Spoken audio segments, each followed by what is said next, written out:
मराठा आंदोलक मनोज जरांगे पाटील यांच्यासोबत चर्चेसाठी तयार असल्याचं मराठा आरक्षण उपसमितीचे अध्यक्ष राधाकृष्ण विखे पाटील यांनी प्रसारमाध्यमांशी बोलताना सांगितलं। जरांगे पाटील यांची भेट घेऊन त्यांचा गैरसमज दूर करू असं सांगत उद्या मुंबईतही त्यांना भेटायची तयारी असल्याचं विखे पाटील म्हणाले। मराठा समाजाच्या भावना या जनतेसमोर येत आहेत, सरकार त्यांचा आदर करेल अशा शब्दात विखे पाटील यांनी आश्वस्त केलं। दरम्यान मागासवर्गीय समाजातून मराठा समाजाला आरक्षण देण्याच्या मनोज जरांगे पाटील यांच्या मागणीवर काँग्रेसनं आपली भूमिका स्पष्ट करावी असं भाजपाचे नेते चंद्रशेखर बावनकुळे यांनी म्हटलंय। मराठा समाजाला आरक्षण मिळालं पाहिजे हीच सरकारची भूमिका असल्याचंही त्यांनी स्पष्ट केलं। मला काँग्रेसला विचारायचं आहे, मला नाना पटोले आणि विजय वडेट्टीवारला विचारायचं आहे की ज्या पद्धतीने काँग्रेस पार्टीने मराठा समाजाला ओबीसी म्हणून आरक्षण द्या या भूमिकेला समर्थन केलं आहे।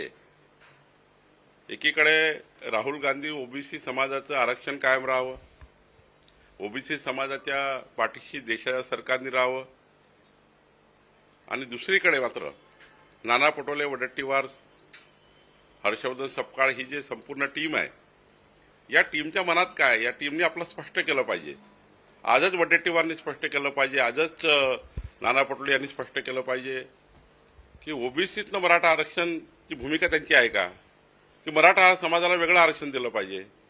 आमचं सरकारला, मी सरकारमध्ये असताना आताही सरकारमध्ये असताना आमचा सर्वांचं वारंवार एकच म्हणणं राहिलं आहे आणि आमची सर्वांची भूमिका हीच आहे की मराठा समाजाला खऱ्या अर्थाने वेगळं आरक्षण हे जे दिलेलं आहे किंवा देणार आहे त्याबद्दलची काही चर्चा झाली पाहिजे।